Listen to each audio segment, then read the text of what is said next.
कांग्रेस ने बहुत ठगा इनको और बीजेपी तो वहां ठगे। 36 कौम आरएलपी से जुड़ चुकी है और अब की बार 28 में तो शंखनाद कर ही दिया। लेकिन ये पंचायती राज के अंदर भी आप देखना कि वो जो पुनर्गठन कर रहे हैं वो उन्हीं को महंगा पड़ेगा। सारा का सारा गांव पूरा आकर के आरएलपी ज्वाइन करके गया है। जो गांव किसका ध्यान आपको, हमारे उप मुख्यमंत्री जी का। आप ठगा के रह जाओगे 2028 के अंदर। अगर हनुमान जी बेनीवाल की सरकार नहीं बनाए ने तो आप रोते रहोगे और आपका काम सिर्फ दरिया बिछाने का, टाट पट्टिया बिछाने का रहेगा। अग्निवीर योजना हुई क्या सदन के अंदर किसने मुद्दा उठाया? कहां गई कांग्रेस, बीजेपी और ये क्षेत्रीय दल? आज की बेटी कल की लीडर है, इसलिए जरूरी है एक ऐसा माहौल जहां वो बेझिझक सीखे, खुलकर आगे बढ़े और अपने सपनों को पहचान सके। Dunlod girls school, a campus design only for girls. Education, confidence और सेफ्टी का perfect balance. Dunlod girls school, because empowered girls build a strong future. आज जो एक मीटिंग रखी है जिला स्तर की, इसका उद्देश्य क्या है कि पहली चीज तो अपना जो मतदाता है पार्टी का, उसका वोटिंग लिस्ट में नाम हो और नाम कट गया तो उसको जुड़ाने का प्रयास करें। पहली चीज ध्यान रखना, वोट बढ़ाने का काम है। पार्टी जब भी जीतेगी, जब भी सत्ता में आएंगे हनुमान जी, जब अपने वोट पूरे बढ़ेंगे, जुड़ेंगे और जाके ईवीएम में डलेंगे। तो उसकी रूपरेखा के लिए, उसकी जो कमियां उनको दूर करने के लिए आज ये मीटिंग रखी गई है। और विकास जी भाई ने बहुत अच्छी व्यवस्था की है, शानदार गार्डन के अंदर शानदार कुर्सियां वगैरह। लेकिन न जाने लोगों को भूख लग गई या धूप लग रही है, कोई कोने में छिप रहा है और कोई बाहर घूम रहा है। शर्म आनी चाहिए यार, आप पार्टी के लिए काम कर रहे हो भाई, थोड़ा सा डट जाओ नहीं। यहाँ पे ये बातें तो सुन लो, जो अपनी कमजोरियां तो जब दूर करेंगे जब यहाँ बैठेंगे। तो आप थोड़ा सा इसका ध्यान रखें, अपनी पार्टी में अनुशासन की बहुत कमी है। तो मैं आपसे निवेदन कर रहा था कि सबसे पहले तो वोटिंग लिस्ट में अपना नाम जुड़े, कोई कट गया हो तो। और उसके लिए एक जो नाम कटे उसकी लिस्ट आई हुई है, उन लिस्टों का बीएलए फर्स्ट, बीएलए सेकंड को दे देगा। और जो नाम कट गए उनमें जो भी डॉक्यूमेंट चाहिए, ये एक सतत प्रक्रिया है वोटिंग लिस्ट वाले तो, लेकिन उसमें अपना नाम जुड़ता रहना चाहिए। और नाम ये बता दूं, वोट पड़ते हैं उसके 5-7 दिन पहले तक जुड़ते रहते हैं, इसलिए कोई मना करे तो आप हमें बता देना, नाम हम जुड़वा देंगे। जो नाम कट गए वो जुड़ा दो, और जो नाम जुड़े नहीं, जैसे 18 साल का 1 जनवरी को बच्चा बच्ची हो गया तो नाम जुड़वा दो। हालांकि इसमें 25 के आधार पे कर रहे हैं अभी तो, लेकिन फिर भी अपना नाम सतत जुड़ता रहना चाहिए। और कट गया वो भी जुड़वा दो। और नया नाम नहीं, बहू आ गई शादी हो करके, सो बहू का नाम भी यहाँ जुड़वा दो। तो ये वोट जुड़ेंगे ना जब अपने वोट बढ़ेंगे, और ये बढ़ेंगे जब पेटी में डलेंगे। पहली चीज तो अपने कोई मतदाता वंचित न रह जाए वोटिंग लिस्ट में नाम जुड़ने से, इस चीज पे आपको विशेष ध्यान देना है। पहले अपने संगठन बहुत कमजोर था, इसमें कोई दो राय नहीं, लेकिन भाई साहब ने इस चीज पे ध्यान दिया, हमारे नेताजी ने।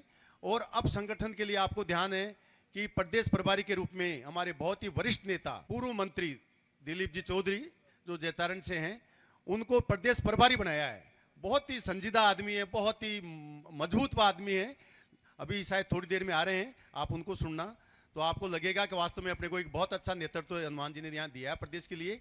और उसके साथ ही 5 सह प्रभारी बनाया, जिसमें आपके बेटे महेंद्र जी बैठे हैं, मैं बैठा हूँ, अपने शंकर जी बैठे हैं, अपने इंदिरा जी बावरी बैठी है। इन लोगों को यहाँ के एक अपने सीताराम जी नायक साहब, ऐसे 5 पुराने मजबूत स्तंभों को, एकमात्र मैं हूँ इनमें नया, और बस सब पुराने हैं, इन सबको यहाँ पे 5 प्रभारी बना दिया अपने संभाग के। और चूंकि अभी 2 संभाग छूटे हुए हैं, और वो है एक तो मेवाड़ वाला उदयपुर और दूसरा कोटा संभाग।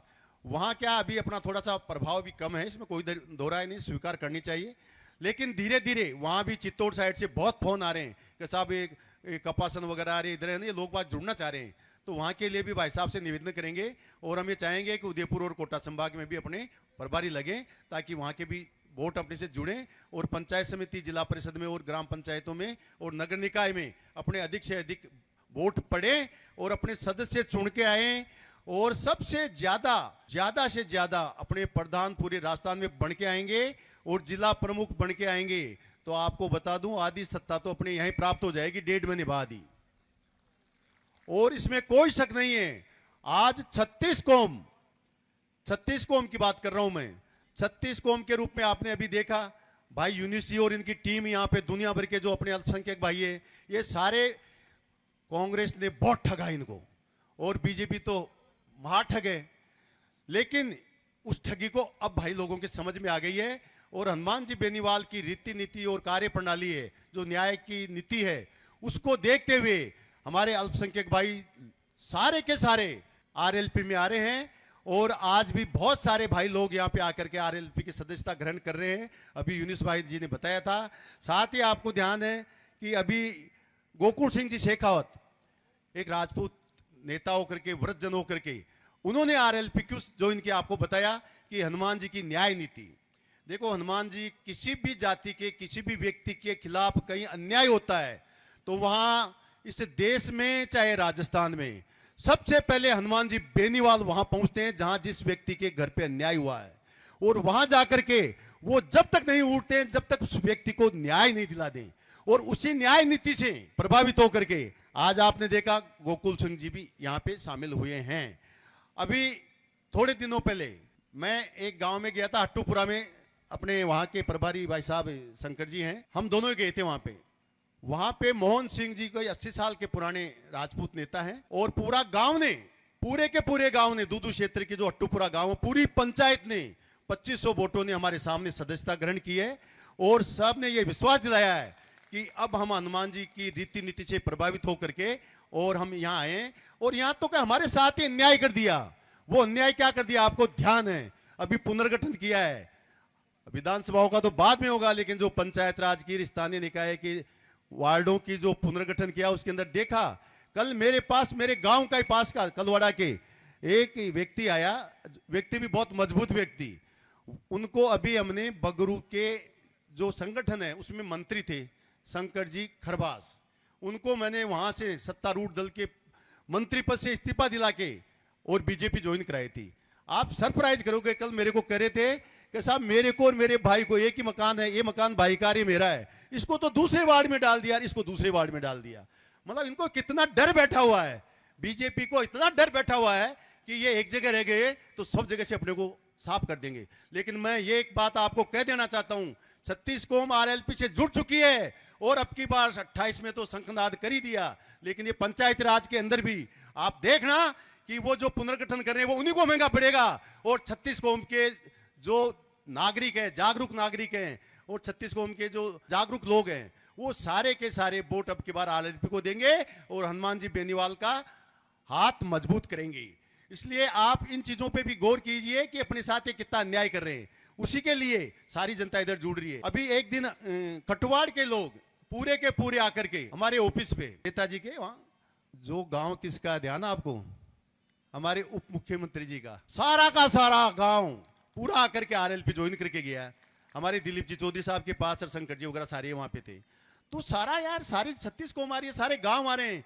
और मैं ये देख रहा हूं कि नागौर के अंदर अभी मैं कुछ मंदिर वहां गया तो ये बड़ी शर्म आ रही है आज, ये इतने से लोग, अरे नीमो छोटा सा गांव से सरपंच साहब ने 2000 की भीड़ कर दी थी वहां पे, सिर्फ सरपंच साहब ने एक पंचायत के अंदर, परसों के दिन में जाके आया हूं। लेकिन आप लोग इतनी जो आए वो भी जा रहे हो, तो जब तक भैया देखो दिल से नहीं जुड़ोगे ना, आपको न्याय नहीं मिलेगा। ध्यान रखना, आप ठगा के रह जाओगे 2028 के अंदर। अगर हनुमान जी बेनीवाल की सरकार नहीं बनाए ना, तो आप रोते रहोगे और आपका काम सिर्फ दरिया बिछाने का, टाट पट्टिया बिछाने का रहेगा, दूसरा काम नहीं रहेगा।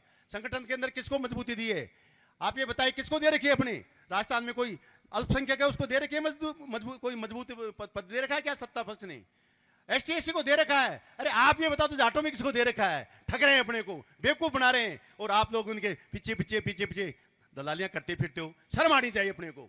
मजबूत बनो और मजबूत लोगों से जुड़ो, जो पूरे देश के अंदर जिसका नाम चल रहा है, पूरे इंडिया में नहीं विश्व के अंदर, साउथ अफ्रीका में भी हनुमान जी बेनीवाल के नारे लग रहे हैं। और अपने बड़े शर्म की बात है कि उस नेता की तरफ थोड़ा गौर नहीं कर रहे हैं। वो किसके लिए लड़ रहे हैं?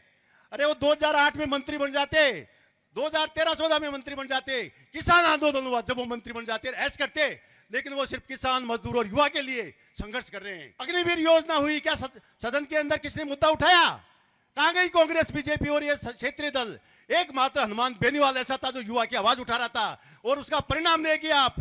25% तो सरकार ने मान लिया कि 25% तो ये 4 साल बाद में हम वापस नियुक्ति दे देंगे उनको। तो 25% तो काम हो गया युवाओं का। ये युवाओं को और किसानों को कमजोर करने का काम कर रहे हैं। वो जानते हैं कि सेना के अंदर किसानों के बेटे हैं, और किसान के बेटे की कमर तोड़ देंगे। 4 साल में घर बैठ जाएगा तो क्या करेगा? बंदूक चलाना सीख जाएगा, आतंकवादी बनेगा, और क्या करेगा? ये काम कर रहे हैं ये लोग। आप समझो इनकी नीति को और इनकी नीति को। हनुमान जी क्या आप रोज सुनते होंगे, उसके अंदर ये क्लियर कह रहे हैं कि देखो, किसानों को पहले यहाँ टोल फ्री था ना अपना, लेकिन बीजेपी की गवर्नमेंट आई तो उनका सेंट्रल वाला टोल तो लागू था, स्टेट वाला लग नहीं रहा था। क्यों? कांग्रेस थी। ये इन्होंने कांग्रेस छोड़ी और बाद में जो टोल टैक्स लागू कर दिया।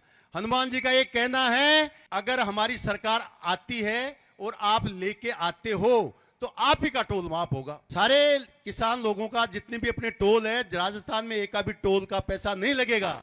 हालांकि कई लोग जो है ना आजकल तो सिर्फ हनुमान जी की ये झंडी और ये दुपट्टा लगा करके टोल से निकल जाते हैं, और टोल वाला समझ जाता है कि ये राष्ट्रीय लोकतांत्रिक पार्टी का कार्यकर्ता, टोल लेते ही नहीं है। अधिकतर ये हो रहा है, आप ध्यान रखना। जब जिनके नाम से इतना काम हो रहा है, जिनके नाम से, तो यार इस पार्टी में आ जाओगे, इसको जिता दोगे, सत्ता हाथ में सौंप दोगे तो क्या होगा देख लो आप। मैं अभी एक दिन नेताजी के कार्यालय पर था जयपुर, तो वहां कम से कम 4000 लोग जन सुनवाई के अंदर आए। मनीष जी, 4000 लोग जन सुनवाई में। बड़ी शर्म की बात है, हमारे 200 विधायक है, सत्ता पक्ष के विपक्ष के दोनों के, इतने मंत्री है 30। अरे वो कहां गए भाई?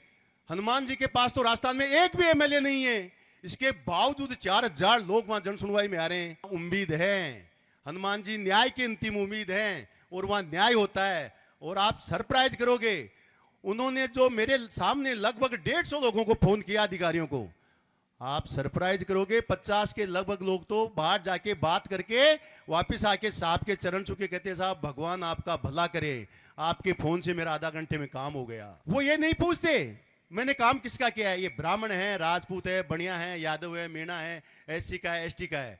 जो आया वो जानते हैं मजबूर आदमी है, इसकी सुनवाई नहीं हो रही, तो जिसका कोई नहीं है उसका तो हनुमान बेनीवाल है। लेकिन हनुमान बेनीवाल के वोट डालते हैं जब, कहां चूक जाते हैं मुझे पता नहीं। समझ जाओ, जिसके फोन से इतना काम हो रहा है, अगर सत्ता उसके हाथ में रहेगी तो आपके फोन से काम होंगे, फिर आपके फोन से आपको इधर उधर किसी के चक्कर नहीं काटने पड़ेंगे।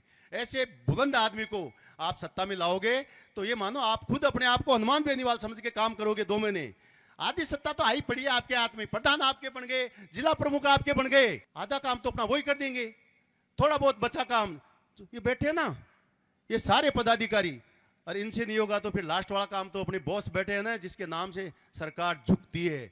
अभी देखा आपने रियाबड़ी में अवैध खनन हो रहा था, कोई रोकने की हिम्मत नहीं, काश्तकारों को मुआवजा नहीं मिल रहा था। मेड़ता के अंदर 750 करोड़ यानी 7.5 अरब का मुआवजा हमारे नेताजी ने काश्तकारों को दिलाया है। फिर किसके साथ लग रहे हो आप लोग? कहां गई अपनी 3 सीट? अरे अब तो एहसास हो रहा है क्या